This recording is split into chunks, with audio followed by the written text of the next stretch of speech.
Welcome to another episode of the Fantasy Rabbit Hole Podcast. I am your host, CSD Fantasy. Hello, Fantasy Faithfuls, and welcome to another episode of the Fantasy Rabbit Hole Podcast. My name is CSD Fantasy, and I am flanked by the one and only Nick Faber, who can't be quiet, the Coin Master, Matt Williams, who also cannot be quiet and have a terrible computer, and our special guest, Connor Rogers. How are y'all doing? I'm doing great. I'm excited to be here. This is going to be a phenomenal episode. We got a lot of shit to talk about. Yeah, boys, thanks for having me. I appreciate it. So is Nick. Obviously, we've done shows together before and drank many of those fine Coors Lights together before too. But it's good to finally meet the rest of the gang. Yeah. Awesome. And I'm meh like usual. Matt just comes in very 50-50 at this point. Yeah, 50-50. Don't be sad. Your computer could be worse. Oh my God, Matt! You need to get a new computer. Put it on the to-do list. I was telling a joke pre-game here, and then all of a sudden I was just like, "Oh man!" I took a screenshot of how you ended. It's hilarious. I'm like, is he thinking that long about my comment? CSD are my initials. Matt, you just freeze like, wait a minute. Yeah, because we didn't even hear the joke. It's called a comedic pause. Look it up. 5-minute comedic pause. Yes. Well, Connor, I would like to extend an extra warm welcome to you. So happy to have you on the show. I will just tell our viewers and listeners a little bit about yourself and where people can find more of your content. Of course, I work full-time at Bleacher Report. I cover college football, the NFL draft. It seems like every year something gets added onto the job description, but it's been a lot of fun doing that. Obviously, both worlds come together this time of year, which is why we're all hanging out tonight. And I host Stick to Football, which is our main NFL draft podcast there, and all our live draft coverage, whether it's at the Senior Bowl, the Combine, the week of the draft. I went to Vegas this year, went to multiple tailgate stops. So we keep busy, me and my co-host Matt Miller, and it's always a really good time. So listen, when you get to do this full time, I have no complaints about it at all. No, that's the life. Oof, that's fantastic to hear. I love hearing people who are doing this full time and you can almost see a little smile on their face, like when they're it's true. Like, I'm a little smug about this, but I also love my life. That is the life, though. Like, come on, that's outstanding. This, especially too, like being able to travel around with it. You know what I mean? Like, are you going to the draft then? We will not, because we have our studio in New York, and just covering every single pick from there is so much easier from a production standpoint. The control rooms we have in New York, the studio space we have in New York is about, I would say, almost 8 times bigger than the space we have in Vegas at Caesars Palace. I got to do a lot of work out there in August, and while it's a blast and that live atmosphere is phenomenal, it's a lot tougher to pull off a production that is, not only 3 days long, but about 6 to 7 hours each. So I'll not be at the draft. As I know, things change a lot, but it'll be fun covering it from New York for, this will be, I think, my 6th year doing it at Bleacher Report since I got out of college, and it'll be my 3rd year doing it on camera with them. So it's kind of funny when you guys bring up, like, doing this full time. At first it felt like unreal, and it's still, I don't take it for granted, but it's also one of those things now where I'm like, what else would I do? Like, what other life skills do I have besides talking about football all the time? So it's kind of funny when you look at it like that, and I hope to keep it going for the rest of my life.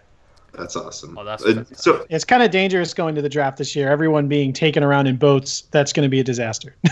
Yeah, the draft set up this year in Vegas. I've been, keeping on top of it. I know that they had this plan for a little bit, but their biggest questions were, I heard the NFL wanted to shut down the Strip, and Vegas was like, yeah, this is Las Vegas. Like, this isn't Nashville. Like, Nashville, you could shut down Broadway. Take that, Nashville. Yeah, you can shut down Broadway, and everybody runs around drinking like they always do. Nothing changes. In Vegas, nothing, even the NFL draft won't stop the gambling and the mayhem going on in the streets. So people are going to be betting on who's going to drown, which prospect's going to drown in the pool. And that's another thing, is that setup, is that stage. Was it the Bellagio or what? I don't know. I got to start asking guys about that when we have them on Stick to Football, to be like, are you getting in that boat? Like, do you trust the setup getting to the stage? Because it looks a little adventurous for anyone. It's, I would be like, I don't know about I'm this. just looking for one of those guys like helping their mom into the boat with the new nice. Oh, it's gonna be a disaster. Make a Right? business It's like, what if decision. the boat runs out of gas like halfway through, and then it's Yeah, just I'm thinking it's a gondola, just a guy with a stick. Yeah. Yeah, it might be a rowboat. It can't be that far. It's probably like Yeah. 3 feet high, the water. There's no way they're getting that crazy with it. But the whole concept seems absolutely absurd. I and just can't wait for Joe Burrow to come out with one of those water jets and fly his way. That's how they should do it. Or like let I don't know, let like the biggest guy, let like Mekhi Becton ride a jet ski over to the thing, something ridiculous like or a banana boat. Kenny Just have freaking everybody Powers. come up with a banana With boat. all of the crazy clothes and suits they always wear, if one guy's not totally decked out in a captain's outfit, I'm going to be very upset. Yeah, there's a lot of creativity at hand that you can pull off here. Absolutely. A Popeye, a solid, nice Popeye look. That's going to be nice. With a I'd go McFly with the orange vest. I think that would be pretty solid. And a I love- hoverboard, but hoverboards don't work over water. You know that. You know that if you watch the movie, you know that. Hoverboard. All right. Do not go water. Maybe we should talk about football and less boats. Yeah, because Yeah. we actually do have a fantastic show for you here today. But as always, feel free to interrupt at any point in the live chat. We are here to serve. So before we get into today's show, I would like to remind you to hit that like button. Please share on social media and help us get the word out there. Subscribe if you haven't done so, and check out CSTFantasy.com for even more fantasy content. We're now also on Spotify, Apple Podcasts, and so many more platforms. Check us out with links down below. Or if you're listening in advance afterwards, you kind of have figured out where you can listen. But now, to the news. I'm Ron Burgundy. The news. The news. I love this. Tell me song. that wasn't better than your drop just now. My drop literally doesn't say news. It's just music. So I like that you add that. Now It's they got me. it. I was thinking like next show we should come up with a little like 30-second like spit real quick, a nice little rap. I don't know how to rap. Do they call it spit still? Is that what we do? I don't think they ever called it that. Never mind. You'll have to ask Drew Lock. First news item of the day is something Nick brought up just before the show started. So Nick, 17 playoffs. Take it away. Yeah, it does definitely sound like what you say. We say 17 when we say that. 7 teams are like supposed to be in the playoffs starting next year in the new CBA coming up. Adam Schefter kind of leaked it, which means that last year we would have saw the Rams make the playoffs. We would have saw the Steelers. Old Mason Rudolph, I'm pretty sure, would have been the 7th seed in the AFC. So it just kind of adds like a little bit of more interesting games when it comes down to the latter end of the season. So I like it. I'm all aboard for the And 7 only one team getting the bye instead of the Packers getting a bye. They would have played the Rams in the first round. Probably lost, but no, I'm just joking, man. But for real, like I'm excited for 7 teams. Like I said before the show, it gives the Lions finally an honest shot to make the playoffs. So let's go, baby. I'm in for it. I mean, I like it a lot. I think, listen, it's more football. I don't really know how anyone can complain with this. And I saw actually, because a lot of people wonder, well, how would the players feel about this? This is just one person. But Jamal Adams was saying, listen, this is more money for everyone when it comes down to it. He goes that, some of that money obviously has to kick back to the players, and it will. And another underlying factor is when you talk about more money for everyone, Jim Nagy was like, listen, NFL scouts get a significant bonus if their teams make the playoffs. So this is just more guys that don't make as much money as, the GMs or necessarily the head coaches having an opportunity to cash in a little more. It feels like an everyone wins situation. It lengthens the interest. It lengthens the interest for every team that's close. And for fantasy, maybe week 17 won't be a complete zero anymore because there'll be maybe a lot more games that matter to people. I mean, look how many people were close. I mean, Dallas, Chicago, tons more that would have been really fighting that last week to get in. Do you think there's ever going to be a 6-10 team now to make the playoffs? I don't. Probably in Probably not, though. 5 years, we're going to have a 6-10 team make the playoff. The and worst they're gonna get team, to the championship game. The worst team will still be a division winner, probably, like the 8-8. That's because true. the next wild card will 7-9 still be a decent team. So I don't think we'll get any worse than the typical 8-8. I think, because everyone complained about the Eagles, but in reality, division winner or not, they actually pretty much almost deserve to make the playoffs anyway, because that's where the line was, division winner or not. So it won't be too much worse than it is now. Poor Cowboys, man. They're awful. What? Drive by in the Cowboys. You came after me from like right there. I've hit on the Packers. I've hit on the Cowboys. I'll have to call the Jets awful at some point. I've hit on the Lions. Yeah, get it all out. Get it all out right now. These teams are awful. Goddammit. My God, the Falcons are trash. Falcons are. We already attacked Nashville earlier in the show. For some reason. I don't know. I'm just going after people. Are we just going after people? Freaking Chargers. Get some fans. Get some fans. You know who we're not going after, though? We're not going after Mello, Nicholas Corona, and Matt Williams. Well, that is our Matt joining the chat. Yeah, that would be me. Oh, my God. I'm like, wait, what? We have 10 minutes into the show right now. Nicholas and Mello, welcome. If y'all have any questions, just hit me up in the chat, and I'll get to it. Yeah, and it's more NFC East sucks is the last comment. NFC East is, well, I don't know. To be all honest, I truly do like Washington moving forward. I really do like them this year. But it's going to be Philly's division to win yet again. Miles Sanders is going to break out this year. It's all about Philly. Well, Justin, what do you think the odds of Washington actually making a pick are, like actual percentage chance? At this point, you would think even if Detroit, I know they talked about Detroit trading Matthew Stafford. I'm not sure I totally buy that, but at minimum, they can get free assets by moving back even one pick to Detroit. Otherwise, I would think someone's going to make them an offer that's going to benefit them as a football team to take it. What would your percentage chance be? Do you think Washington actually keeps this and selects somebody? I've said it all along. I'll jump in real quick. I've said it all along. Redskins are trading this pick. There's no way this draft doesn't go Burrow to a 1-2. No way. Absolutely no way. I can't buy it. So, well, assuming that everything's good with Tua going through the combine. Yes. Yep. I'm a little more 50-50 because the one thing that I'm interested in is, number one, Ron Rivera kind of walked into a situation where it seems like, I know Kyle Smith is there, but it seems like he has personnel control. You know, they have a new VP player of personnel, but they're bringing in a veteran head coach that they had him from day one when he passed on other opportunities. It seems like there was a lot of under the table promises there. I think he has personnel control, and I think sometimes those older defensive coaches like that, they get fixated on a player like Chase Young, which is fine. I'm not knocking that. And they'll sit there and go, hey, we're not going to get crazy here. A flip with the Lions would make a lot of sense. I don't know if that opportunity will present itself yet, but flipping anywhere further than that, I just don't think Rivera will want to miss out on getting a pass rusher where you have Montez Sweat. We'll see what happens with him, but then you have Chase Young, and you have really good interior players. They're building that defense from the inside out under a coach that we know that's what he likes to do. But I would give him so much respect for just taking Chase Young.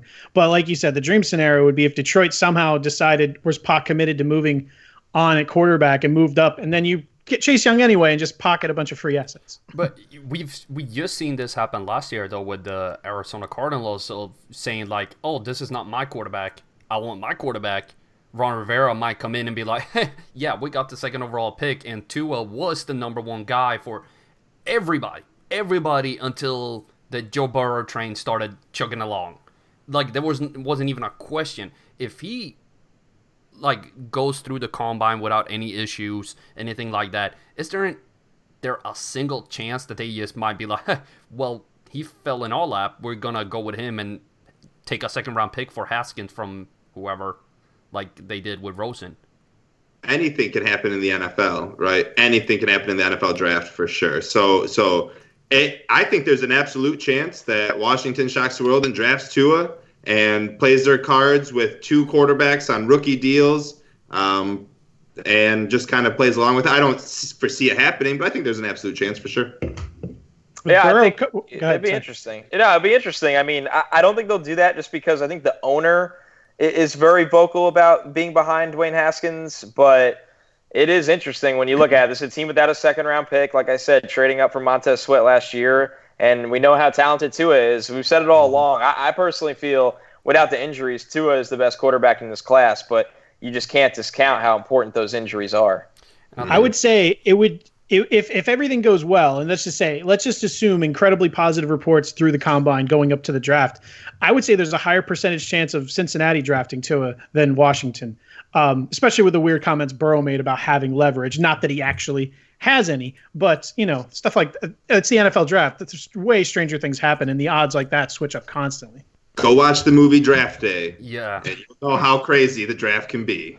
Bo Callahan. No one went to his birthday party. You find that stuff out. And tell no leverage to Eli Manning.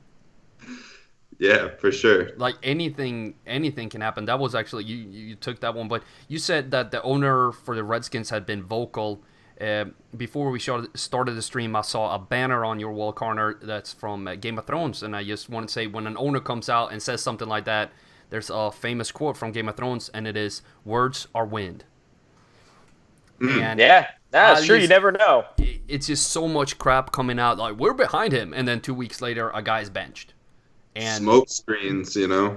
And we heard it last year with Arizona. I mean, everybody that was around Cliff and everybody that was around the Big 12 knew what was going to happen. But I think Arizona tried to sell it for as long as they could that Josh Rosen was their quarterback. So I'll tell you what, if Tua went first overall, that would set the draft on fire because it would turn into absolute chaos to get that second overall. I know, that would be great. I was really trying to just put it out there into the universe. Yeah. That was me doing this. I mean, you'd have Miami Miami has the most most ammo. They have, the 2 extra first-round picks, the 2 twos, so they could go get them if they wanted to. But I think you'd have the Chargers and the Panthers. Obviously, the Panthers with Joe Brady now.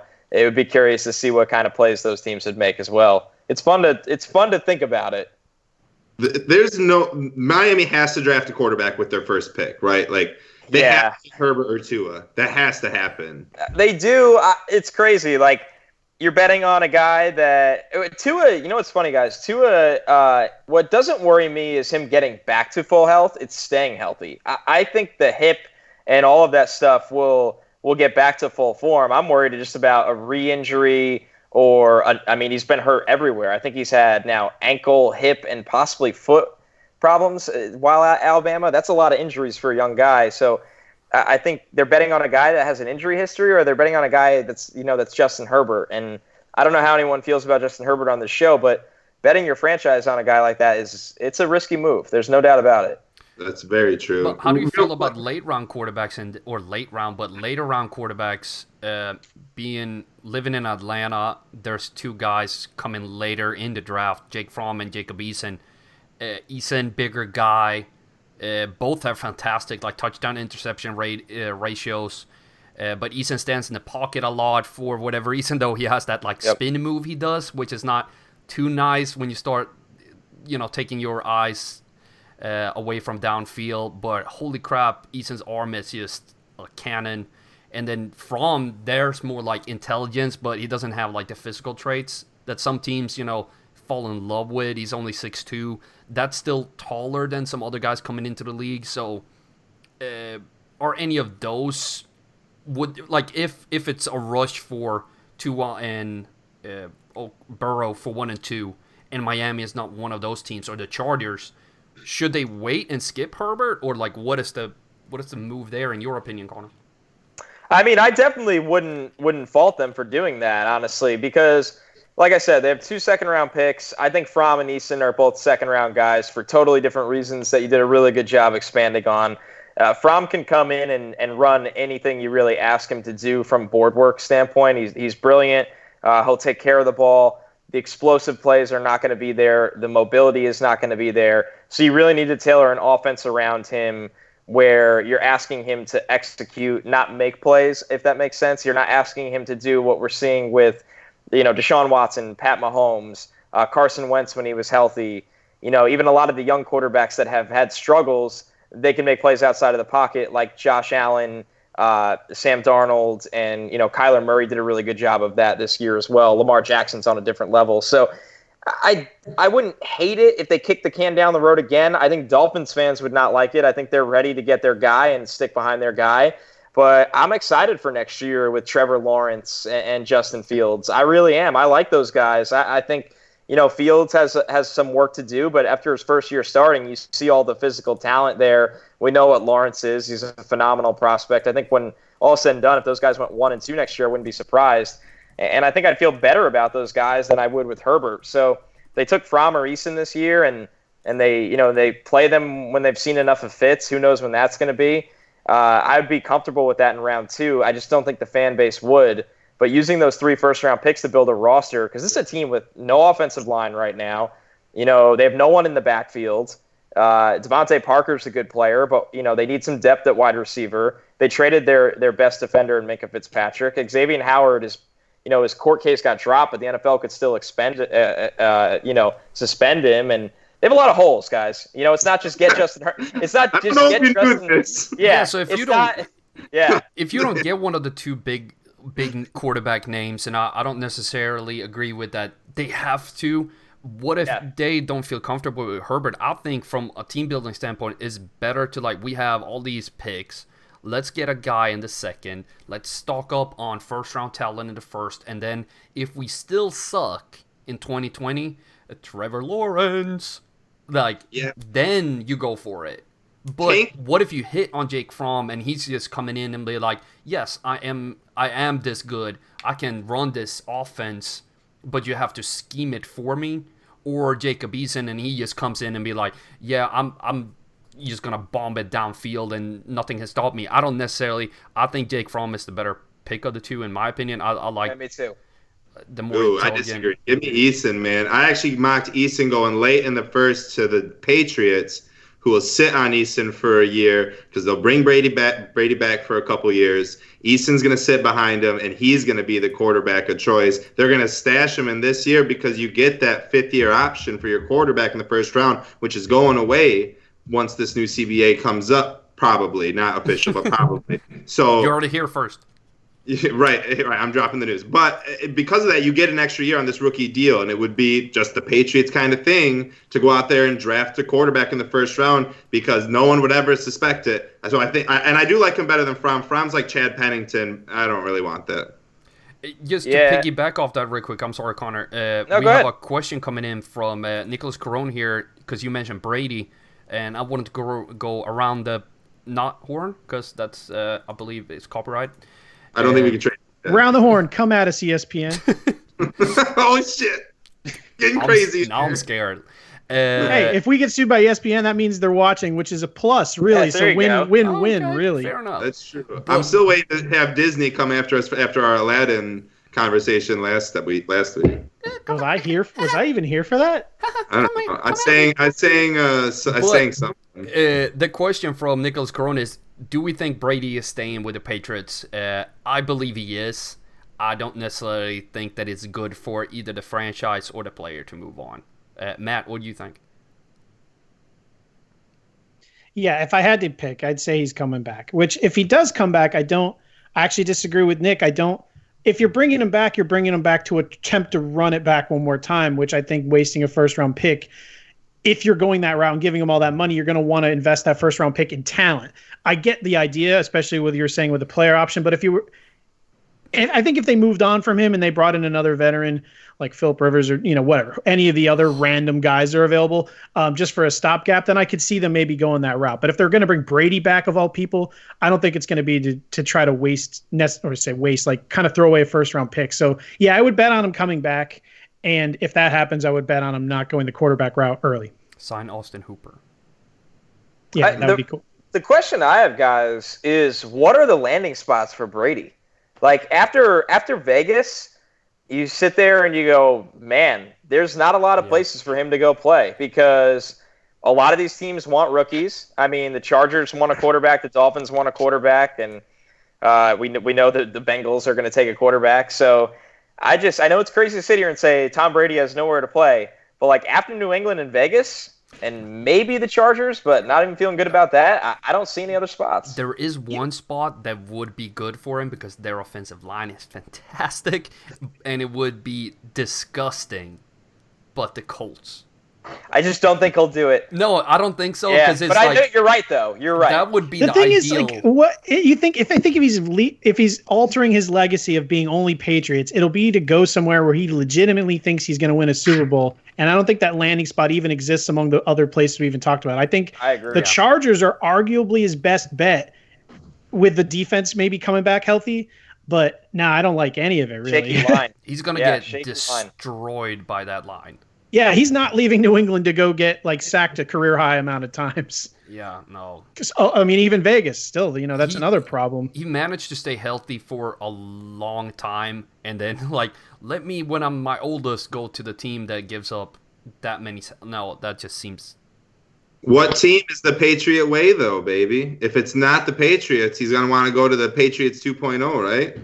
Go bring the Lions out of the nothingness to win it all? No? Okay, probably not. I thought you were talking Texans. Oh, fuck the Texans. I thought we were talking about not having Brady killed by an offensive line. Wildcat, Brady and Watson. Yeah. What a crazy idea. I love it. It's too ludicrous. They should just here's the spot. This is the spot because it's a completely doable to get to the playoffs and make some noise and he could maybe even take half the year off to do it. Don't sign Dak Prescott in Dallas. Bring in Brady for a year. And that just piss everybody off. Like, I think I brought this up a couple shows ago. Everyone hates Brady. Anyone who doesn't, if he goes to Dallas and brings him to the playoffs, wow. Alienate the rest of the country, too. Go to Dallas just because I want to see it. I want to see the world burn. Let's go. And I said, last time you brought this up, I said I would feel dirty. But I told you, they're going to sign Mariota to be the backup, and then Brady gets hurt. Mariota comes in, wins the Super Bowl, further tilts everybody. It'll really be a perfect storm. I'm just waiting for Brady to go to a team, go 4-12, and have Jameis Winston go to New England and go 15-1 and win the Super Bowl, and everyone starts to say, maybe Brady wasn't that good, which obviously he is, but it's going to start to skew some minds more than it already is. Long story short, Brady back to New England. Yeah, exactly. And if not, I mean, the names that would make sense to me are guys like Teddy Bridgewater would be fine there. I think I wouldn't do this, but I could see Belichick like going down the Andy Dalton kind of route. Yes, I can see that. It makes a lot of sense. And you know what? I'm never. How about Jacoby? He's going to find maybe a landing spot. You know, that's a great point. I did a Locked On Colts last week, and they brought up the Rivers interest. And I said, well, if you take on Rivers' cap hit for whatever the hell he wants to feed all his 12 kids, you're not keeping Jacoby's $21 million cap hit. You're moving him. I could see New England trading back for him if they lost Brady and just be like, yeah, we'll run with Jacoby. Yeah, we talked. I mentioned Jake Fromm's intelligence. Wouldn't he fit? You said easily. Perfect he fit. would be a great fit for that team. Perfect I don't necessarily want to see that, but it would be interesting. And what else is interesting? There's a team we completely skipped over, by the way, with Brady. Not that I think any of this is going to happen. He's going back to New England, in my opinion. But Carolina is a team we completely skipped over that maybe wouldn't be that bad at all. He has an immense amount of – it'll be like a Peyton Manning-esque type move where you go in where there's some nice talent around you and maybe win one, not having to be the main guy. That'd be an interesting spot for me. They don't have too much wide receivers. Also, skipping right over the fact is, do we bring Cam Newton in to New England? No, Man. I couldn't see that. Oh, boy. No. The Randy Moss, New England, the Cam Newton comes in and just gets his shit together. He stands up straight. He does what Bill wants, and he wins him a Super Bowl. That's what's He's probably just going back to Carolina. There's a part of me that wonders if Bill wants a mobile guy, just to be like, all right, I've never had this kind of quarterback. They took Stidham in round 4, I think, last year. And Stidham's very athletic. He's not good at all. But he's very athletic for what it's worth. And, if you go get an athletic guy that could actually play the position, it would be interesting. I'll say that. That would be fun. What else is interesting is this weekly topic we have lined up. We've touched on it briefly, and it is the NFL Rookie Draft. So let's dig into that a little bit more. Is there a drop happening now? We are so close. So close every time. So close. I'm never gonna let it happen. Let it go. So let's dig in a little bit deeper. We're already touched on the first overall picks, but we have five teams lined up for the picks right now. The way they're sitting: Bengals, Redskins, Chargers, Giants, Dolphins. And Connor, I wanted to pick your brain a little bit and see, do you have a mock draft of those first 5 picks, or do you, if you've traded them away in your quest for the perfect draft board, or whatever you've done, like what do you have in mind for those first 5 picks?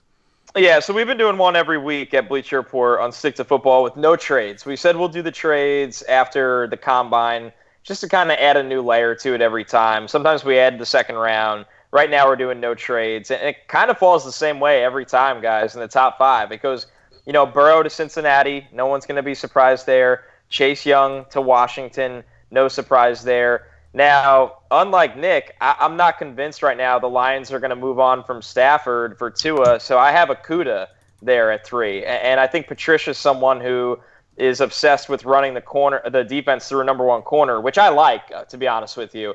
I think Okudah is one of my favorite prospects I've watched in the last 5 years. He's phenomenal in every single aspect of playing the position. 4 with the Giants, it's a little debatable. I like Jedrick Wills there, because their quarterback fumbles the ball every time he gets touched, and they use the number 2 overall pick on a running back. So get a guy that can protect the quarterback and open up the run lanes for the running back. Wills is in his own tier at the offensive tackle position. I know some people do like Isaiah Simmons there. And 5, the Dolphins get their dream scenario. This is not going to happen on draft day, but Tua falls to 5. I think all those are accurate. The 4 is debatable. Who knows what the Giants end up doing? With Gettleman, it's anyone's guess. Exactly, man. Watch out for Jerry Jeudy going to join the Giants team. Stuff Isaiah like that. Simmons. Isaiah Simmons is that's who I have mocked there. Yep. And I think the Lions get Okudah and the Dolphins get Tua, but I think it'll just obviously we're not doing trades here, which is why mocking this early is tough, because God knows there's going to be tons of trades, and as much as I want to mock Okudah to Detroit, because that's what I think is going to happen. I don't think it'll happen at 3. I think it'll happen at 5, because realistically, Chase will be 2. We'll trade away. Dolphins will get 2 at 3. Whatever happens at 4, and then 5 Lions will get Okudah. So I agree with that for sure. I definitely think that's how it's going to happen as well. Another question. I know we talked about the 2 earlier, but what team do you think would be the chance of surprising everyone, maybe moving a haul to move up to 2, and then not taking a quarterback, shocking the world, and they moved up to take Chase Young, which would probably be the correct move for long-term success for a lot of teams. Is there any team you could actually see going all nuts? Because crazy stuff happens. Draft day. Who's the team you think most likely would actually move up, surprise everyone, and just to grab Chase Young? Because in all reality, he's the guy in this draft I think is most likely who's going to turn your team around the quickest. Basically, who's got the sticky note of Chase Young no matter what? That's who we want. I think it would be Chris Ballard if I had to pick someone. The Colts have taken swings at edge year after year, and honestly, besides signing Justin Houston last year, who was banged up again but still productive, tell me if you've heard that before, they've missed. I mean, Kimoko Ture did not work out. Ben Banagoo, I mean, we'll see. He's athletic, but we'll see if he can be productive in year 2. Tyquan Lewis, it's okay taking those guys, but at some point you want the guy. The Colts have that Washington second rounder from a trade last year, so they do have extra ammo if they want to be aggressive, which they haven't been since they took over this job. But Ed Dodds, when he was in Seattle, he was a guy that I know was behind drafting Frank Clark. So they have a front office there that values that position, I would say, more than any team. And Chase Young seems like a no-brainer. Although you don't have to go all abstract with someone trading to the 2. Someone could obviously trade the house for the 2, take to it, and then make the aggressive move with Detroit if Chase Young is obviously still sitting there. So it's a very realistic possibility to talk about really at 2 or 3. But yeah, that's a good call with them going after him. Yeah. That's all I got. I thought you were building on something there. No, that was it. That's the end. I built it, and now it's done. But I wanted to jump in real quick though. I had a question I wrote down earlier. If you guys were GMs, do you go for the guy who had 1 year of unbelievably good play, but where did it come from? Where did it go? Like Joe Burrow? Or do you go with the guy who has always been the number 1, but now we start to see more and more injury concerns? Like if you were number 1, are we all going Burrow, or would any of us shock the world and take Tua over Burrow? Anyone? Man, it's a cop out, but it really depends what the team doctor's telling you, because I'm just so scared of Tua getting hurt again. But I feel like I am one of the few people that really feels Tua's a better player. And people don't like hearing that, because Joe Burrow just had one of the greatest college football seasons we've ever seen. And Joe Burrow is very likable, and Joe Burrow is going to be a very good NFL quarterback, I believe. But I think people forget Tua was being comped to Drew Brees when he was a freshman. And those comparisons get a little crazy, but that's the kind of talent and mental makeup that he has. But once again, rolling the dice on health has bit so many people in the NFL since it's existed. Yeah, and I think when you talk about Burrow, and I listened to somebody earlier this morning who said, he's probably top 5 over the last 10 years coming out, saying behind Andrew Luck and somebody else I can't remember. And I feel like this conversation is every year. It's almost the exact same. Oh, Kyler Murray, he's going to be fantastic. I remember the Jared Goff, Carson Wentz. They're the most Marcus Mariota. Oh, yeah. Oh, every year. It's just these are the most unbelievable players, quarterbacks that are going to transform your franchise. Blake Bortles. Oh. And not everybody is Patrick Mahomes. But I do believe I'm with you on the whole. I think Tua is the better player, but I'm very risk averse and I don't roll the dice on injury. Like I can't. I've been hurt in soccer so many times by that shiny talent that you're like, oh, if he just stay healthy, and it never happens. Like look at freaking John Ross, the speed, and you're like, oh, what if he can stay? Oh, he's hurt again. AJ Green, oh, he's gonna play 6 games. You want to talk about draft day? This is what you Bengals should trade out of the 1. And then trade back up to the 2 and take Tua and somehow end up with the net positive with Tua and a bunch of other players. That would be the, galaxy brain right there.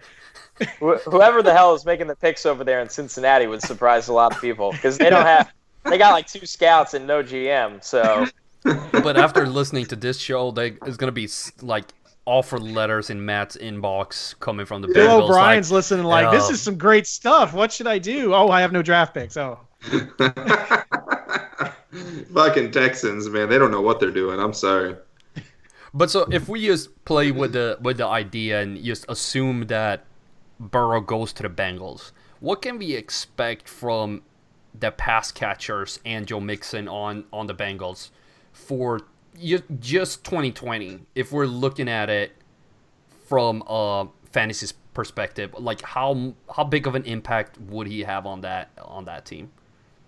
Well, I think the one thing that really helps is that for the first time in those guys' career, like Tyler Boyd, they have the opportunity to work back to the ball. A guy that when that internal clock goes off in your head as a wide receiver, you finish your route and you think the quarterback's either on the ground or the ball's been out. With Burrow, that's not the case. We saw it with Justin Jefferson, Jamar Chase, even their tight ends with Moss and the running back Clyde Edwards-Helaire this year. This guy will Romo the pocket, in and out of the pocket, and I think that's something that really inflates numbers. I mean, you look at who Deshaun Watson's throwing to, Mahomes is throwing to. Those guys, Lamar Jackson, I know he's not asked to throw the ball as much, but when you extend plays like that, it helps the wide receivers, have honestly more opportunity. Yeah. I'm going to jump in real quick. I think the big thing is if you're going to look at this at a fantasy point of view, I'm not buying into a lot of the Bengal wide receivers in year 1 for Joe Burrow. Like I don't personally think he's going to step in and just break all the rookie passing records and come out of the gate flying. I like that they're getting Jonah Williams back next year, and if they can continue to address some of their needs throughout the rest of the draft, that's awesome. They don't have a ton of picks lined up. Excuse me. They have the first pick in all these rounds, but they don't have backup picks going on after in these rounds. I would be nervous of their pass catchers going into this year for a redraft fantasy football impact, but I love the Joe Mixon. I think Joe Mixon is going to benefit most. I think he's a very talented running back who even on shitty teams with piss poor offensive line, it still puts up damn good numbers overall. Maybe not the most consistent player, but towards the latter end of the season last year and all of the year before, he's been a very good running back. And I think he's going to benefit the most from the addition of Burrow, Jonah Williams. That's what I would say. I disagree. I'm excited about one other player, and that's John Ross, because I'm getting him everywhere. And then as soon as they draft Burrow, everyone's going to try to trade for him. I'm like, nope. It's going to be huge. It's going to be huge. I'm not trading him. And then in training camp opens, he throws that one sideline pass to him with no one covering him, and everyone's like coming. Then I'll trade them all. Then you trade every single share, and then you can laugh at the people later who just traded for John Ross. But get John Ross now, and then trade him once he throws some an undefended pass from Burrow in training camp. That's what you do. If AJ Green stays on the team, I'm gonna draft Tyler Boyd because nobody's gonna care about Boyd, and they're gonna be like AJ Green. Oh my lord! No way AJ Green stays on the Bengals. I don't right? think so. There's no. I don't think so either. But I think he could have come back and decided not to. Yeah, I felt that way, right? Yeah. I was high on the Bengals before the Jonah Williams injury last year. After that, I kind of went away from them, and I think I'm gonna stay away this year. If they draft Burrow, the eyes are gonna be on the team, and that's usually not a good thing for draft value. Yeah, I mean, let's look at the last number one quarterbacks. Like, how good did they do their first year? Kyler Murray. Like, look at the fantasy impact around him. None of the players around him were top guys. David Johnson was like top 9 for a little bit. The year before that, what was it? I don't know. But Kenyon Drake was RB3 though since he got traded. Kenyon Drake, that's true. Like he blew up with Kyler Murray. That was kind of, and that's why Joe Mixon, baby. Joe Mixon, man. He's gonna be the guy this year.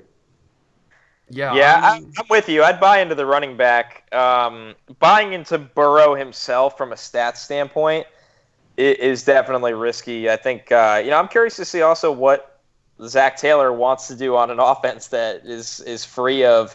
I mean, look at what they were playing at quarterback this year. So, and once again, having a franchise left tackle a guy they hope is a franchise left tackle returning kind of makes everything go. But it starts with the run game and as a pass catcher for Mixon. That's true. The play calling is going to be huge, though. Like, we don't know what he is. Like, we have no idea what he is. Is he a Sean McVay like clone? I think people want that. I'm not expecting it. Go ahead. It looked like he was a little bit above it, over his head last year. This is incredible. This is off topic, but not entirely off topic. The last year, the toilet bowl there, week 17, when every team wanted to lose, and there was like the four teams going for the number one pick all went to like double overtime. How many yards did Andy Dalton throw on that one? Didn't he have like something like didn't he have like over 400, almost 500 yards? It was insanity. Yeah, he went off. It was funny when he came back. He comes back, of course, against the Jets, beats the Jets, and I mean, it was hilarious watching Dalton. Yeah, he threw for. It was hilarious. It was week 16, and he had 419 yards and 4 touchdowns. And there was the 4 teams going for the number one pick, all wanted to lose, but they all were like tied at 33 going into overtime, and everyone's like, "What's happening? What is happening?" That was good. 4 touchdowns and 400 yards. I can't believe most of it in garbage time too. Incidentally, like they came back in that one, didn't they? Classic shitty team though to do that. Like, we're about to get the top pick, let's destroy it. Classic Dalton, dude. He's like, Ravens are about to make the playoffs? I don't fucking think so, motherfuckers. Here's Tyler Boyd on a 33-yard catch to win the game. And he walks off as 4-12, and you're like, okay. That was a really random Andy, but okay. Let's move over to the other top quarterback, though, and let's just assume that, because you had him, I mean, it's probably not going to happen like we said, but assume that he goes 5th to the Dolphins. What is his impact on like somebody like Devontae Parker? I can see him impacting Gesicki a little bit. Devontae Parker, I kind of have a hard time buying into him as a regular fantasy stud. He's more, if you're looking at his usability chart, is pretty much every other week. He goes to sleep in away games. Yeah. And I would hope that they would have the good sense to sit him for a bit until they had an offensive line that was operational. Don't Andrew Luck this guy. Yeah, I think they will. I think it'll be the Fitz show again in Miami, him and Parker had a lot of success together last year. Yep. That's why you buy into Parker, because it will be Fitz to start. But how long does it take for Tua? It will not be a whole season. Tua will not sit a whole season in any way, shape, or form. It'll be 4 or 5 games, and we're going to see Tua come in at halftime. What was Baker's timeline with Tyrod Taylor? Tyrod, however you say They were like 1-2-1, and he came in, or 0-2. Tyrod got hurt. Yeah, I remember he got hurt, and that was the reason. But I was just wondering how far that was. It felt like there were still a couple of games away. Maybe he was like I was thinking around like game 5. He came in like game 3 or game 4, something like that. Yeah, that's probably true. Yeah, game that's 3. probably accurate. So, was it game 3? Okay. Does Tyrod start the season as the Chargers? I think so. I think Anthony Lynn really likes him. I think they're one of the teams that are definitely in the mix to draft one of those other quarterbacks you were talking about. Take their shot with Tyrod, who could do fine. He could do no worse than Phillip Rivers did last year, to be honest. So, yeah, they're in a good spot to take a shot on one of the other quarterbacks. Yeah, let's jump back real quick. When Carl, you were saying like, what if the Dolphins pass up on a quarterback the first and go for one of the later round quarterbacks? Poor Rosen, dude. If they end up drafting the forgotten man, Jake Fromm. There's the guy going to New England. That's the guy that Belichick turns around. There's your narrative. That would be hilarious. Josh Belichick's Rosen. like, what's everyone? You give me Rose. He gets Rosen for free, and he's just like, poof, gold. That's it though. That's the Bill Belichick thing to do right there. But is it like coaches and GMs get so stuck up sometimes on the my guy narrative that, I mean, sure, they traded for Rosen, but they could be like, oh yeah, but Jake Fromm in second round, he's my guy. He's my guy. That's, like I said earlier, if the Redskins want to, they can get Tua or Burrow at the second overall pick and be like, yeah, but that's my guy. It happens all the time in the NFL. Like, sure, maybe I'm a little bit colored because I'm a Dallas Cowboys fan, and our GM just does whatever he wants usually, because he also is the owner. So he's like, yeah, I want Jalen Smith. Yeah, but he's hurt. Yeah, but I want Jalen Smith. So we're drafting him in the second round. Like, that's just what we're doing. Yeah, you're right. Yeah. What a good pick. It would be good for, if we're talking the later round quarterbacks, someone I'd like to take it. Well, I'd hate this because a Packers fan, and you'll hate this as a Lions fan, but I would like to see Fromm go to like a team like Chicago, who doesn't look like they're necessarily ready to give up on Trubisky, but they need to have a backup plan. But even though they're going for it, they can afford to take a shot because they're not realistically going for it. They're like half-assedly going for it. You know what I mean? So they're a team that I'd like to see take a shot on a guy like that, where he could probably come in at a certain point if Trubisky totally does what we think he's going to do. And, that's someone I'd love to see take a shot on someone. Nicholas Colon in the chat says that imagine Burrow becoming Trubisky. And then the face on the team that drafts him, and they'll be like, oh, yeah, okay. And Tua becomes Patrick Mahomes. Yeah. Oh, man. That would be... I'll say this with Burrow. Like, I'm not a Burrow doubter, but if you wanted to be, he's fascinating. His breakout year was year 5 as a transfer. He is older than a handful of quarterbacks in the league. I mean, he's older than Darnold, Daniel Jones, Kyler Murray, Lamar Jackson, like a lot of the young starters in the league. And it's just fascinating to me how good the LSU offense was. Like Jamar Chase, we'll be talking about as a top 5 pick in 2 years. And Justin Jefferson's a round 1 player. Clyde Edwards-Hilaire's a round 2 running back. The offensive linemen are all getting drafted. Both tight ends are getting drafted. Joe Brady got hired to the NFL. I think Burrow is going to be really good. But when you look at all the factors around him to argue against him, it's an interesting case study.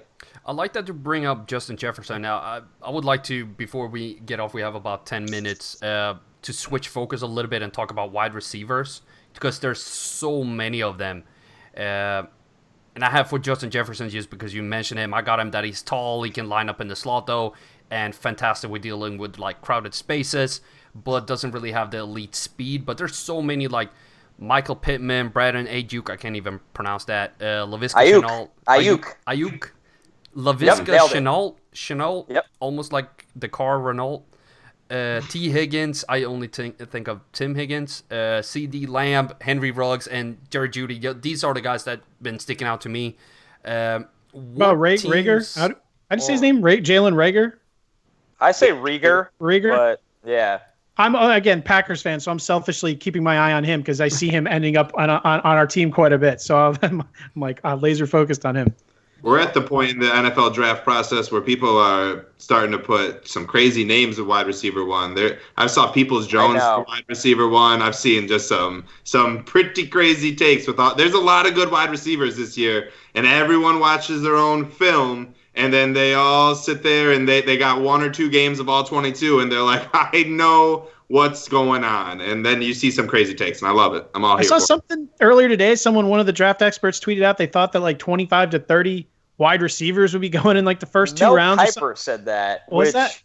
That's like a pretty big year's worth of wide receivers. Not I'm looking rounds at like 1 to 3. Two rounds. And that's not the craziest thing Mel Kiper has said this year so far. Like, Mel Kiper is losing it. We are slowly seeing him going down. He's been out there. I think he's not.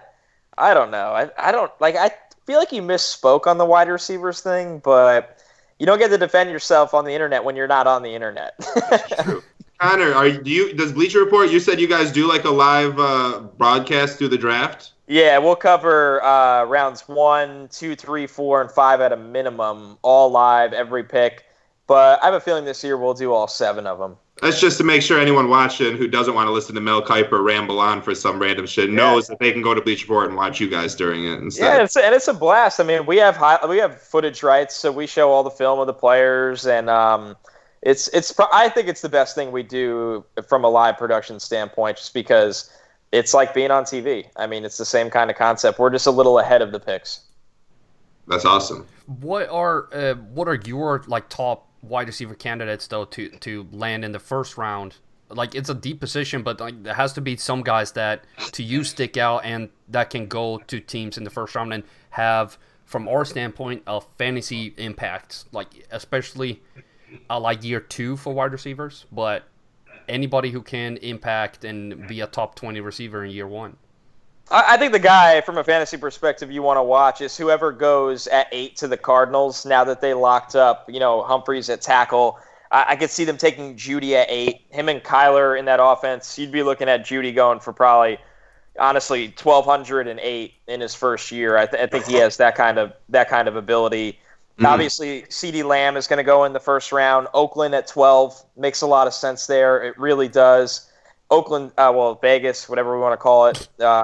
Any team with Derek Carr scares me. It's hard to see big play in an offense with Derek Carr. I know he had the one brilliant year, but I don't know how I'd feel about that. But I love CeeDee Lamb. We don't have to go too much into him, but just because you brought up Derek Carr, does the ADOT really concern you? I continue to look at it, and I'm wondering if the low ADOT is just tied to the fact that he never truly had the talent to require him to bother. He did okay with Tyrell when he had him. He did okay with Amari when he was, trying out there. I don't know what the deal really was with that, but do you think that, are you definitely down on Carr? Do you think it could have just been like his environment?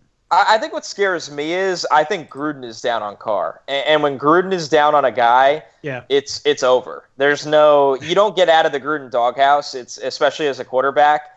And I don't know if we'll be talking about Derek Carr as the starting quarterback of the Raiders, the next time we're doing a show like this together, whenever that is. I think that they're going to explore free agency. They're going to explore the draft.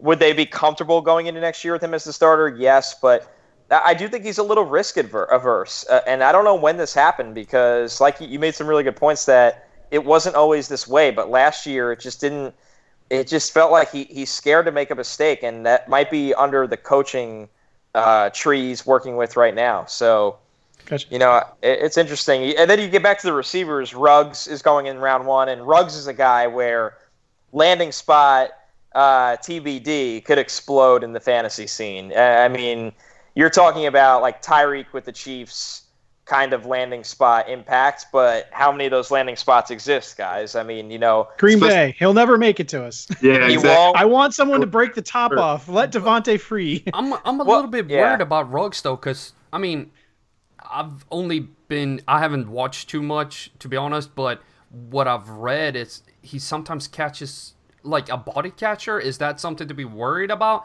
Because that just gives me Williams. John Ross. Yeah, and Darius Hayward-Bay.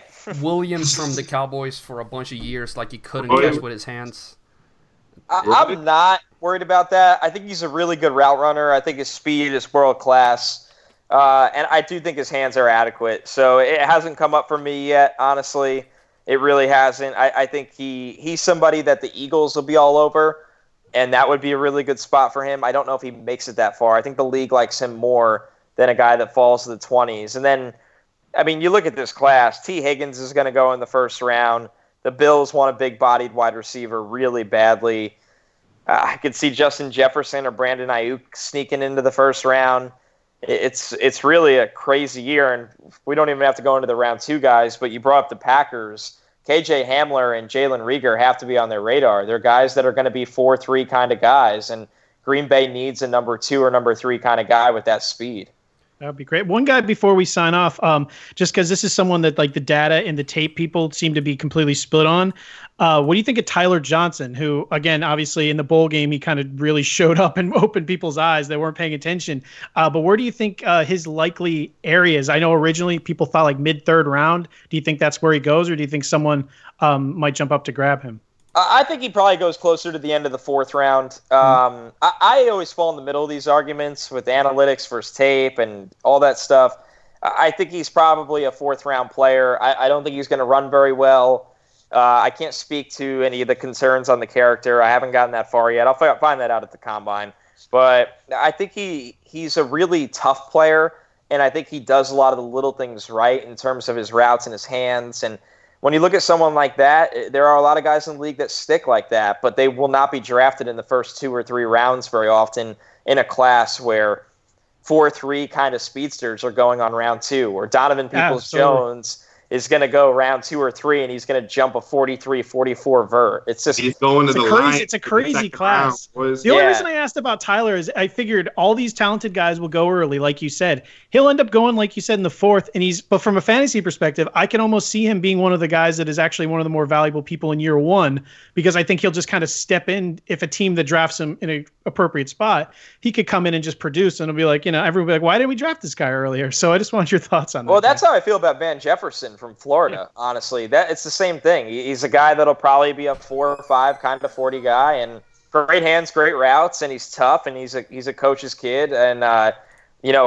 he's pro ready. I mean, he really is. You watch the LSU tape, and he's pro ready. So I think Van will go on round 3 or round 4, and he'll play right away. Cool, I love it. Yeah, like I was saying, Peoples-Jones, man, he's gonna go to the Lions, man. Woo! I'm telling you, boys, that's what's gonna end up happening. It's gonna shock the world. We're getting him. I was about to say Van Jefferson. I'll take him too. Is that your dream pick, Nick? Is that my what? Dream pick for the Lions? No. Dream pick is Tua. I've stated it many times. Connor, what's your dream pick for the Jets? Oh, the boring one is Tristan Wirfs or Jedrick Wills, because Sam is getting killed back there. The fun one is Jerry Jeudy. I mean, come on. It's Jerry Jeudy. You lose Robbie Anderson, but you gain Jerry Jeudy. I could live with that. Yeah. Yours for the Packers, Matt. We're not going to do anything. I mean, I like Reagor. Dream pick. Don't be boring. We randomly move up and grab CeeDee Lamb. How about that? There's no dream scenario for the Packers. There's going to be plenty of good wide receiver options. So we're not going to trade up. We're not going to move anywhere. We're going to take what gets to us. And there's not going to be anyone that probably falls of the big guys. So I like who's projected to go to us. I like Reagor. If it comes to that, I'll be very happy. I want the Cowboys to draft a safety that starts his name with X, but I'm not going to try to pronounce that. Oh, Xavier McKinney? Yes, McKinney. That's what it was. Xavier McKinney. That was McKinney I was struggling with, actually, not the Xavier part. You want him over Grant Delpit? Like, that's my guy too. I think I mocked him to the Cowboys in my mock not too long. Between those two, and if you're looking at like Cowboys media, it's half of the team are for Delpit and half are for McKinney. By the way, I want to change my answer. My dream scenario is for us to actually make a pick, because if anyone knows Packers, I'm going to wait up the entire night for us to trade our pick, and that's the way it goes. So hopefully they'll just make a pick. That would be my dream scenario.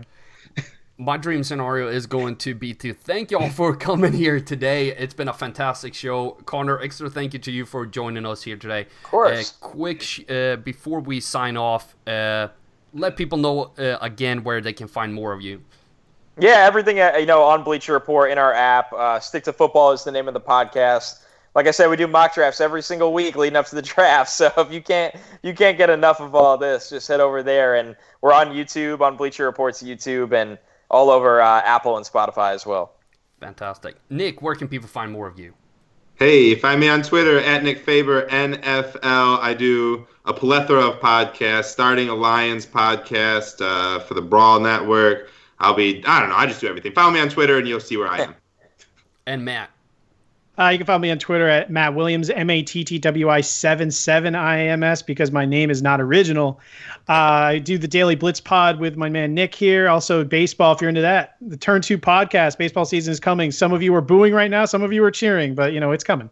Fantastic. And for me, you can find me here on the YouTube channel, CST Fantasy, or CSTFantasy.com, at CST Fantasy on Instagram, Twitter, and pretty much everywhere where you can find fantasy and football content. Check out this week's video coming out on Saturday where I look deeper into Calvin Ridley and why he's going to make a fantasy leap in 2020. But thank you all so much for being here today. It's been a great show. Thank you so much. Signing off for the Fantasy Rabbit Hole is Nick Faber, Matt Williams, and Connor Rogers. Thank you all so much. See you next time. Peace. What is this?